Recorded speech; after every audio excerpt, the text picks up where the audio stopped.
Hey guys, welcome back. So today I brought home this Coleman Powermate generator. It's powered by an 11 horse Tecumseh engine, and like most things I bring home, this thing doesn't work, but that's okay because it was only listed at $95. And the person selling it proceeded to talk himself down to $60. So I wasn't going to argue with that. Worst case, it's well worth it in parts, but I don't think it's going to come to that. When picking it up, the person selling it did try to start it for me. We got nothing from the engine, but I could tell the compression seemed good. Most likely we're dealing with a carburetor problem, potentially spark or timing, but my money would be on the carburetor. Once I got it in the garage, I checked the fuel tank and was kind of surprised at what I saw. There's no fuel in the tank. Maybe this generator works and doesn't need the carb cleaned. I kind of doubt it, but it's wishful thinking. Anyway, the tire, like this, is causing this whole thing to kind of tilt to the front and sideways. And there is actually some fuel in the tank, not a lot, but it's all kind of gone to the front left corner and can't make it to the fuel outlet, which is on this side of the tank. So I want to get this tire fixed up. We'll check the oil, and if everything looks good, we'll just try the easy thing. We'll put some more gas in there, bring it outside, pull the cord, and see what happens.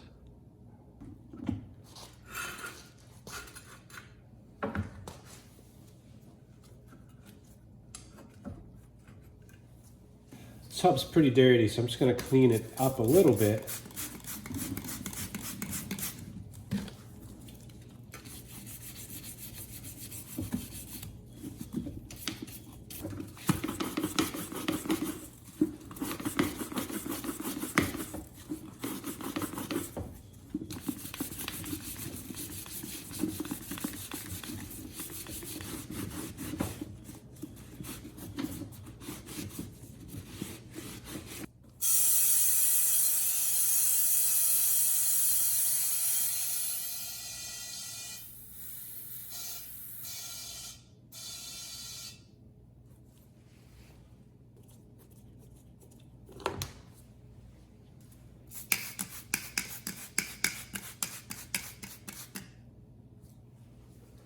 I'm actually surprised that this tire inflated. There are a lot of fine cracks on the wall here, and you can see there are some areas where there's just little bits of air making bubbles. So, this tire probably isn't going to stay inflated for too long. I do have a little bit of slime I can throw in here. So I think I'm just going to pull the valve, slime this tire, inflate it, and just give it a few days, see if it recovers.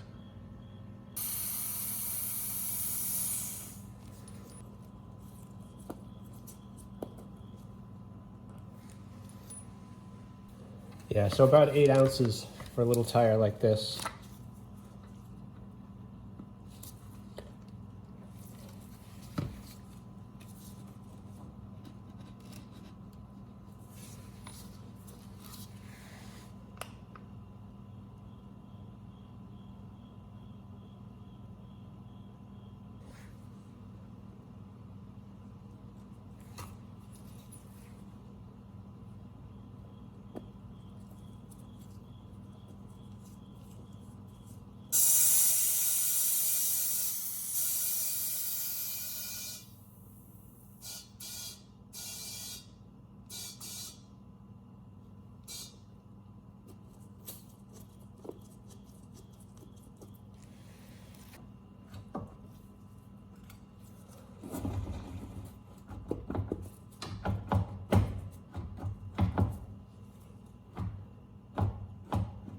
Okay, I wish I'd noticed that a little bit sooner, but this is not the right tire for this. The bolt here is a 3/8 inch bolt, and I'd say the diameter of this tire shaft is probably 5/8. Not even the right size. So I do have a set of tires from another Powermate. They are the 3/8 inch, which is what's needed here. Now, they're not pneumatic tires, they're the never flat ones, but that's probably better anyway. So let me get these tires off and put the right size ones on.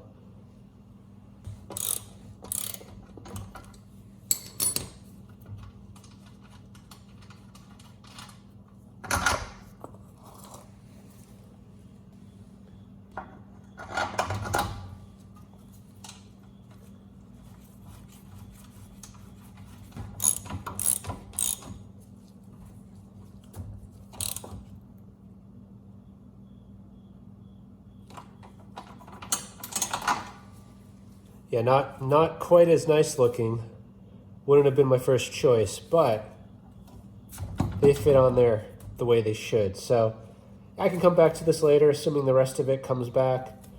Throw a little bit of paint on that, and you know, clean the rest of the machine up.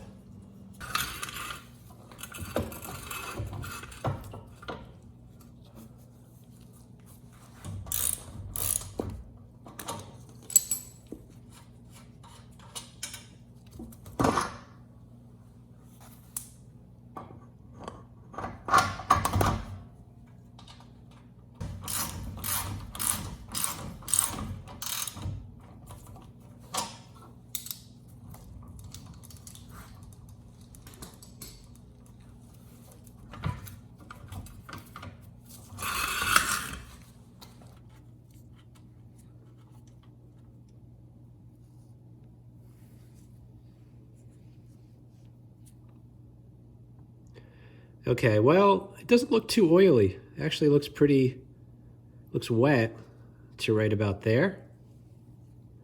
And the full mark is down here, so smells like gas. Yeah, so the oil has to be drained.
Yeah, it's a lot better. Maybe a touch over full, but pretty close. Well, it's probably a good thing the person selling this couldn't get it started. I'd say more than half of what came out was fuel and not oil. And that would not have done the engine any favors running, you know, with half fuel and half oil inside the crank. Anyway, it's all fixed now. And as if there was any doubt, I am gonna have to go into that carb, but I still wanna bring it outside, see if it'll start as is. And if it does, we'll validate quickly if there's power output. And this is something that could easily be avoided. I mean, this is a gravity-fed system, so there's always gonna be pressure from the tank pushing on that needle and seat. And if there's any imperfection or a little piece of dirt, that'll hold the valve slightly open and do what we saw. And this is something that could have taken months or years to get to this point. So, you know, simple thing like shutting off the fuel valve would have avoided this, or even better, drain the tank, run the carb dry. So let's get this outside, see if it shows any signs of life. And yes, I did check the throttle linkage. Surprisingly, it's not frozen up. That's a fairly common problem, especially when the fuel is leaking past the needle. But in this case, it's not stuck. So it should be safe to start. I guess the only other observation here is that someone has put electrical tape on the breather hose, and it does seem a little bit restrictive down here. So it's gonna have to be replaced, but again, let's see where we're at. Maybe it'll start, maybe not.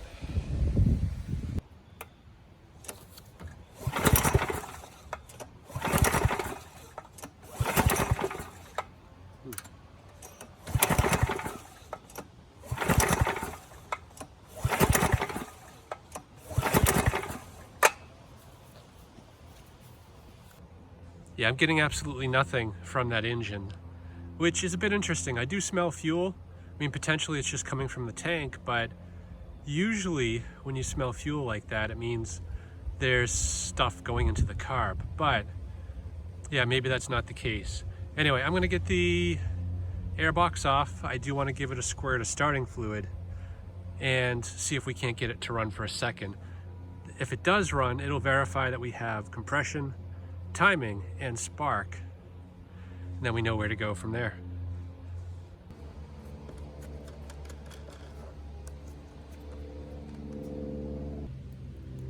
Yeah, that's a problem.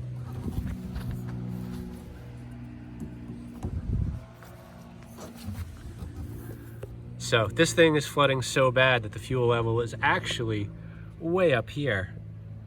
So that's not good. And this is going down right into the crankcase. So most likely I need to change the oil again. And yeah, I'm not gonna try to start it like this. It's never gonna start. I'm sure the spark plug is wet at this point. So I'm gonna get this back inside, change the oil again, probably pull the spark plug, dry it out, and get the carb in better shape. I'm gonna get the fuel tank out of the way. I'm just gonna cut the fuel lines. They need to be replaced anyway. And once that's out of the way, we'll change the oil, get the carb off, and probably pull a spark plug. Want to dry that out and make sure that it's sparking.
Okay, just gonna leave the spark plug out for a bit, let some of that evaporate, pull the cord a few more times, and maybe put a little bit of oil in there.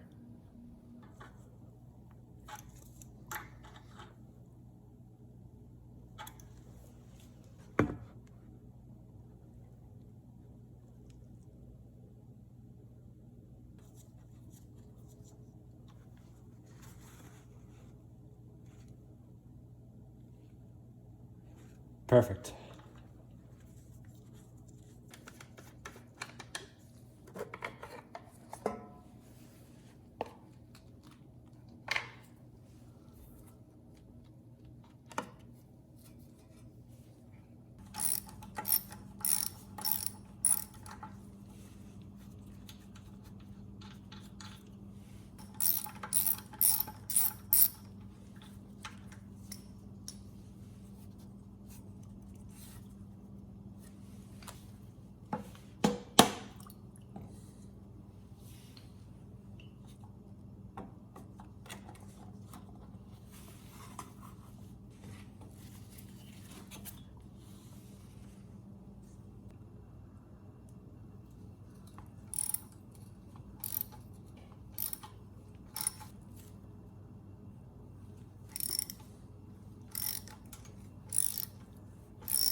All right, let's see how bad it is.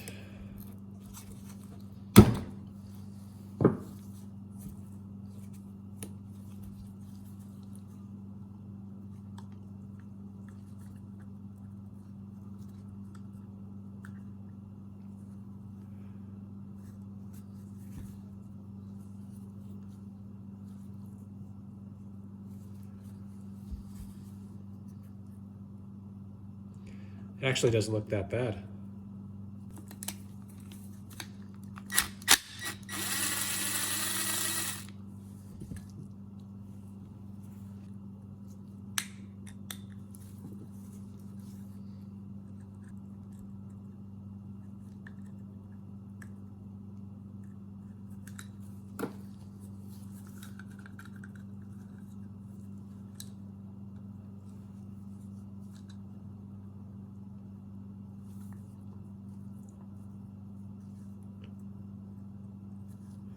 Yeah, needle's stuck.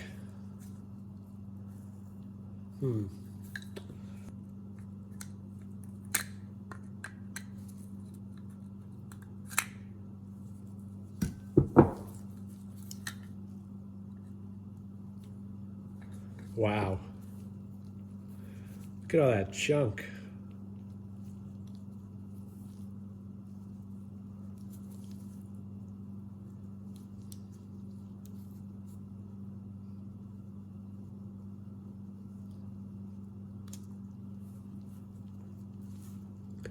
There's a ton of buildup on that needle, so no wonder why it couldn't move. Now, potentially the seat is still good, and it was just the sides here that were hanging up. But it's kind of hard to tell. There's a lot of junk in there, so yeah, I'm gonna put this in the ultrasonic, clean this out a bit. You know, poke through all the holes with the wire. I want to get this guy off, hopefully in one piece.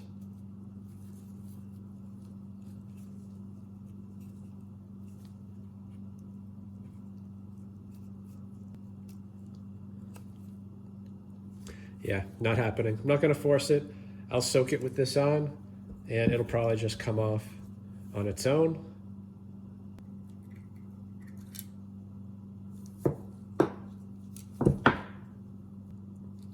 And that's the main jet I pulled out from down there.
Yeah, it's getting there. Run it a few more times and we should be good.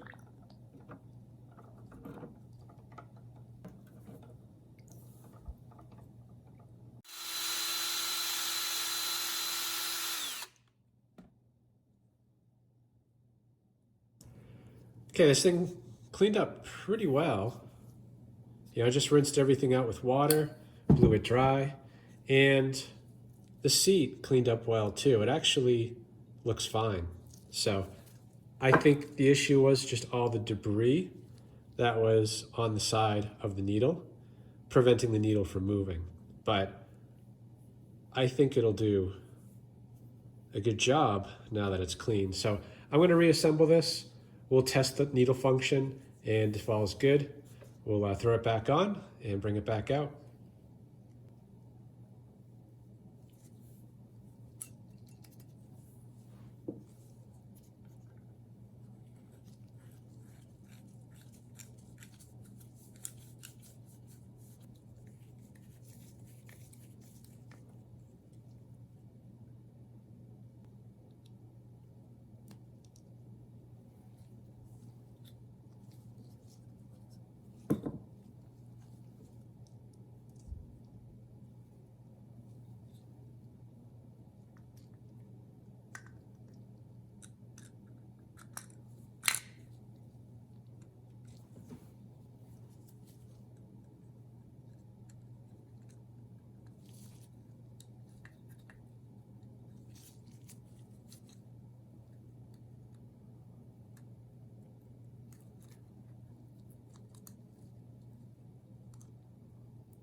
Okay, we'll try this thing out.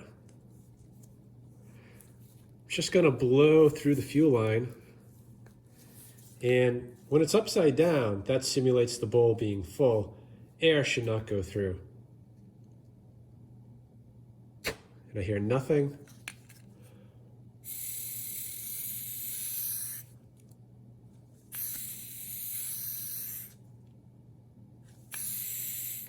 Yeah, so that's working fine. Thankfully, I was recording when the spring fell out. I wasn't sure where it went, but after double checking the footage, it definitely was down there. And the function is probably just to hold this emulsion tube in place. I'm guessing it's a loose fit and probably removable.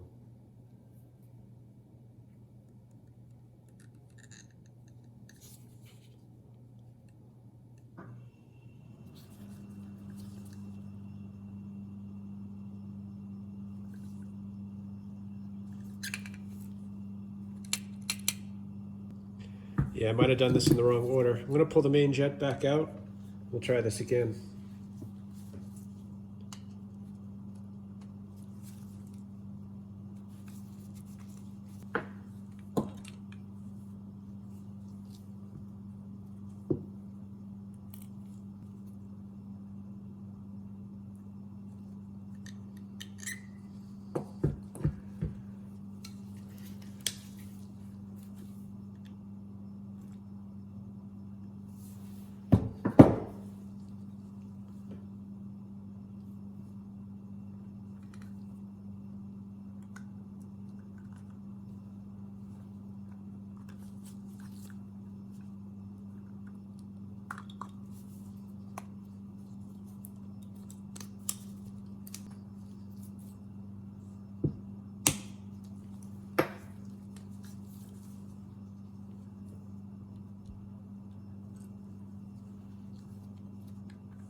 Okay, let's try this thing out.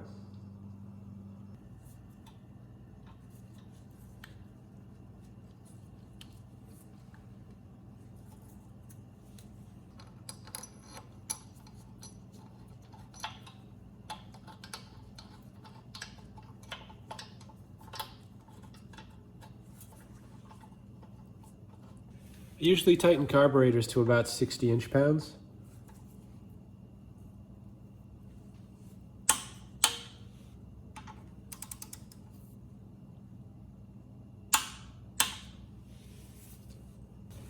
And air boxes do a little bit less, especially when it's all plastic. There's no metal bushings here. If there are metal bushings, I'd do 60 as well. In this case, 40 should be fine.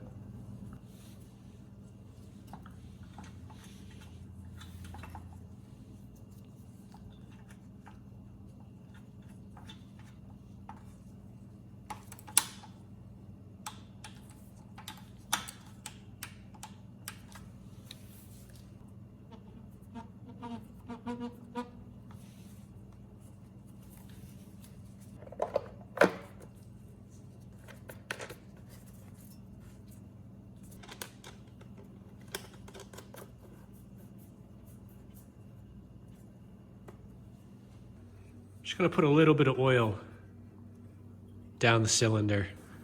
And I'm sure the fuel washed away whatever was left for oil on the top end.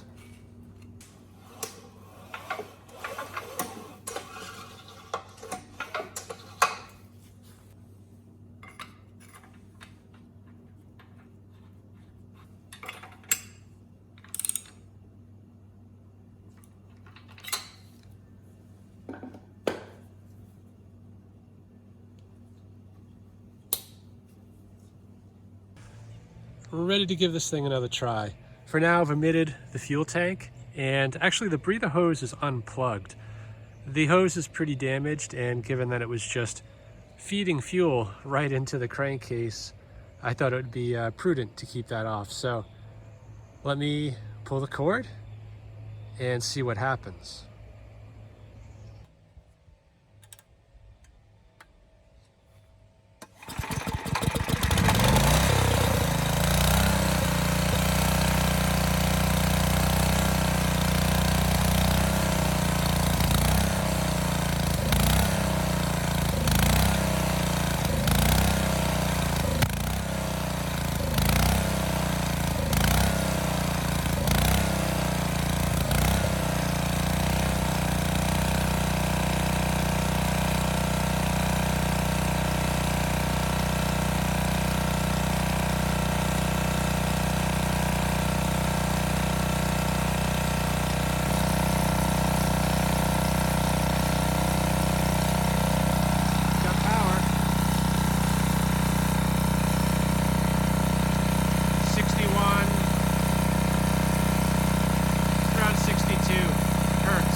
Yeah, not too bad. Started first pull. For a second there, I thought it was over revving, but it turns out it was just surging. And I did have to turn the choke back on a click or two. And about 2 minutes later, I was able to turn this completely off. So I think we're okay from a carb perspective. Now, the engine speed was a bit fast.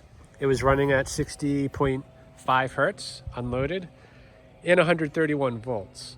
And after applying a 1500 watt load, the engine slowed down to 60.3 hertz, which seemed a bit excessive. So I did add another 1500 watts to double the load, and the hertz held exactly at 60.3. So I think the engine is providing plenty of horsepower, and the power head is doing what it should.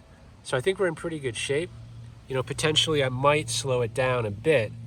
The adjustment for that's right here. I would just turn that counterclockwise to bring the engine speed down. But for now, I think we're looking pretty good. I just want to get this back inside, kind of sort out the fuel lines, get those replaced. You know, the breather hose is pretty badly damaged down here and taped up here. So I'm sure this is going to need to be replaced. Hopefully this comes across, but the fuel level is right there in the line, and it's holding steady. So that tells me needle and seat are doing what they should. Been troubleshooting the surging a bit. You know, under no load, it runs fine with choke off, and loaded up to 3,000 watts, no problem. But in between, at 1,500 watts, it seems to surge quite a bit. And I did hold kind of the governor still just to see if the engine speed was changing. And if it was, that would indicate we have a carb problem. But the engine ran fine, and then I throttled it down manually. It ran fine, tells me the idle circuit is good. So this isn't the first time I've had this problem with the Tecumseh. Pretty much all of them that I've picked up do this. Now, I did manage to successfully fix this once by adjusting the governor arm, but I have a different thing I want to try. First, I'm going to start it up, just show you what I'm talking about, and then we'll try something.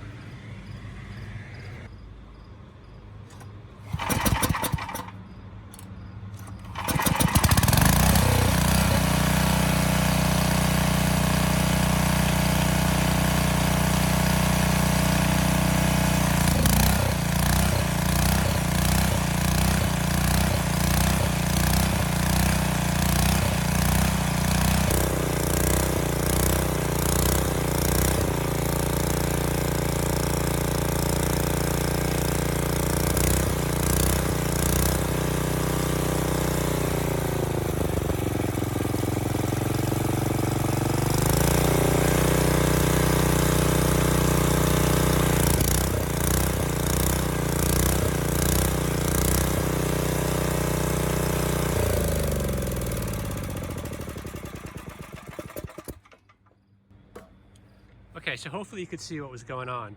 No load, there's no hunting, no surging. Load it up, it surges like crazy. And if I keep loading it up, it actually works itself out, but it's this kind of sweet spot it just has trouble with.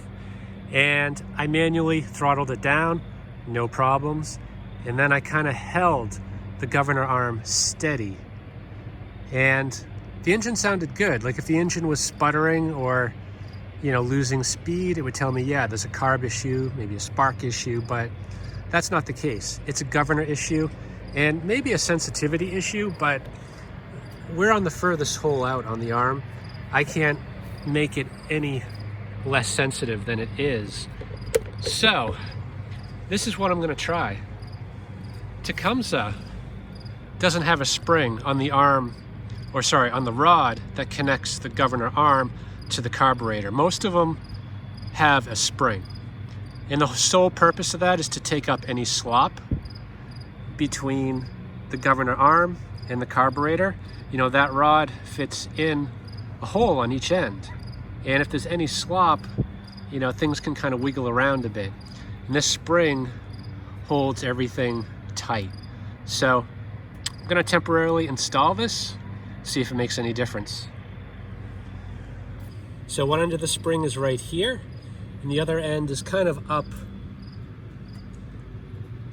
on the throttle, right where the linkage connects. So can't really see it too well now, but if this works, I'll bring it back inside. I'll take the air box off and hook it up better and show you better what I'm talking about.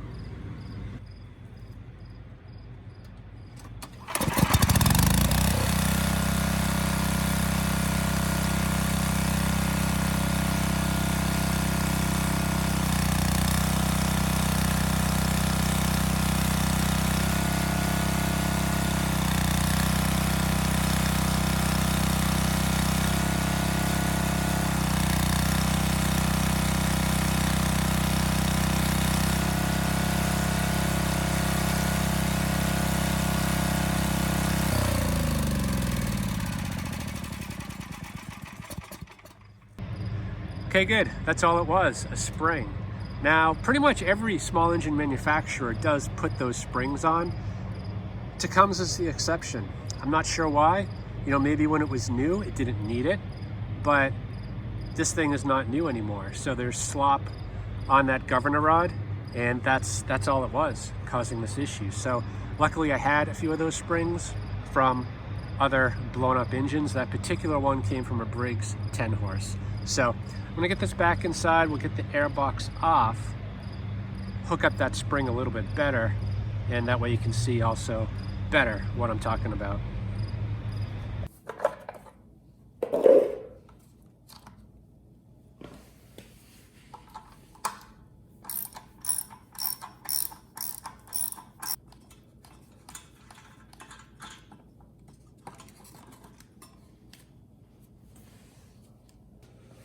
All right, it's really hard to get this camera angle, but this is the governor arm coming out, and it connects to the governor rod, which goes over to the carburetor.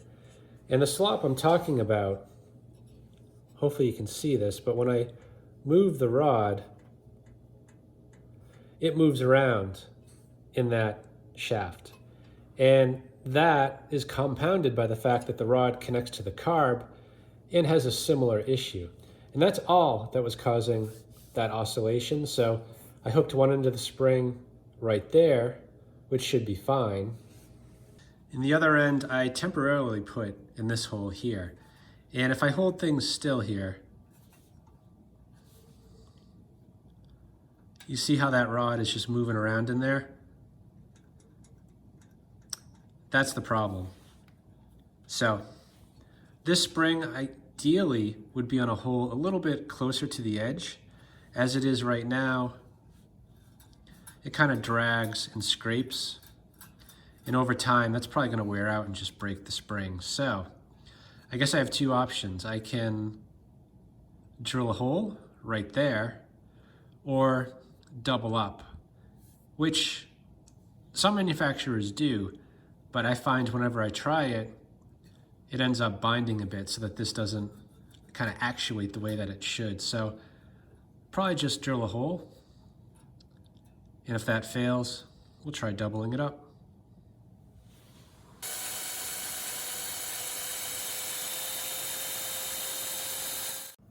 I stopped drilling, kind of second guessing myself putting it there.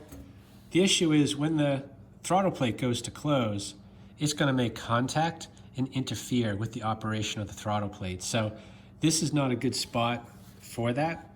And on most carburetors, they actually put that hole over here, like in the case of this Briggs and Stratton. It's on the outside, but there's not enough meat here to do that.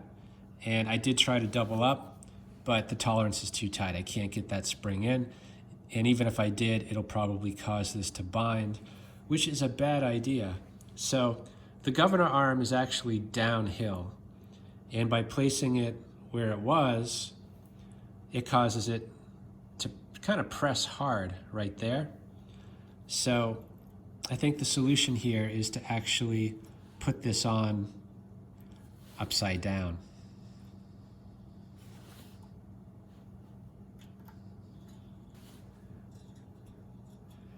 Yeah, and that works a lot better. The spring isn't touching this plate on the bottom anymore, and it's not interfering at all with the operation of the throttle plate, so I'm gonna leave good enough alone.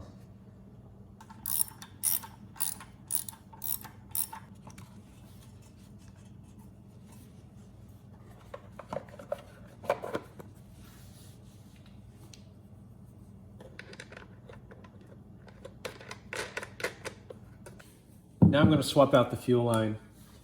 Generally, it's not a difficult task, but on plastic tanks, you have to be careful. This outlet is only held in by this rubber bushing, and if you just start pulling on the fuel line, there's a good chance you're just going to pull it out and or damage that bushing. So what I like to do is actually cut the fuel line pretty short and then start nipping at it with some wire cutters and kind of get it from the side so that you can just peel it off without exerting too much force.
going to replace the fuel line that goes kind of in between the engine and the flywheel.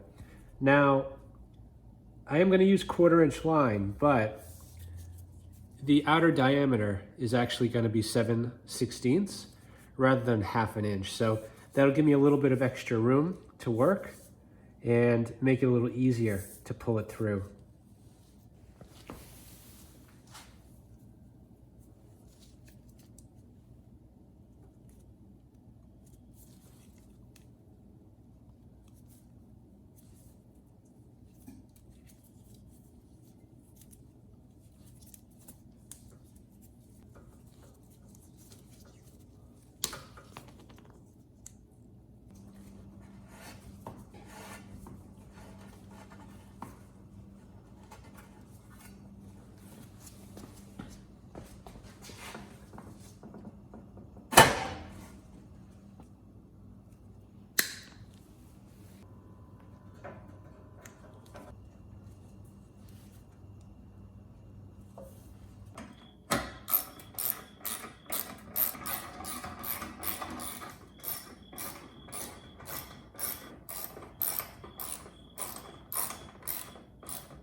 Just going to pull those wheels off again. And there's actually 4 bolts holding the hub together. There's 2 separate pieces, so I'll also remove those bolts, split the hub, and throw a bit of black paint on them.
So now that the spring is secured in a permanent way, I want to restart it, just test it again under load, make sure the governor response is good. Also, the RPMs were high and they were 62.5, actually close to 63. I'm hoping adding that spring to the governor rod is going to influence those RPMs, hopefully in a positive way. And based on what we see, I'll just adjust the engine speed to bring it closer to 61.5 hertz.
Okay, good.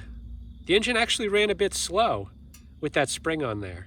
And I quickly tested loading it up. The governor did what it should. The engine was not surging. Then I adjusted the engine speed up to 61.5 hertz, did the same test, and we were holding at about 60 hertz. So everything was running pretty well. And it's quite remarkable, actually, just adding that little spring there makes such a big difference. Now, this is the third 11 horse Tecumseh generator engine I've worked on, and the first two suffered from pretty much the same issue, and at the time I didn't know what it was.